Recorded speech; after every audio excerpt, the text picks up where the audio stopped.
یہ جو آخرت کی رسوائی ہے یہ بہت بڑی رسوائی ہے دنیا کی رسوائی کے مقابلے میں۔ ہم نے تو دنیا کی رسوائی کا بڑا خیال رکھا ہوا ہے کہ کہیں ہمارا نام داغدار نہ ہو جائے، کہیں ہمارے کسی کام کا چرچا نہ ہو جائے، لیکن کیا ہم نے یہ سوچا ہے کہ جب پوری خلق خدا جمع ہوگی، آدم سے لے کر آخری انسان تک جب سب جمع ہوں گے رب العزت کے سامنے اور ہمارے گناہوں کے پردے کو چاک کر دیا جائے، ہمارے گناہوں کو اعلان کر دیا جائے، تو وہ رسوائی کتنی بڑی رسوائی ہوگی۔ اللہ رب العزت سے ہمیشہ یہ دعا ہونی چاہیے کہ اللہم ربنا اجرنا من خزی دنیا والآخرہ، اے ہمارے رب ہماری حفاظت فرما دنیا کی رسوائی سے بھی اور آخرت کی رسوائی سے بھی۔ اور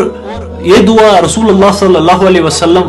ہمیشہ کیا کرتے تھے کہ اللہ ان یتغمدنی ربی برحمتہ، کہ اے ہمارے پروردگار ہمیں اپنی رحمت کی چادر سے ہمیشہ ڈھانپے رکھ۔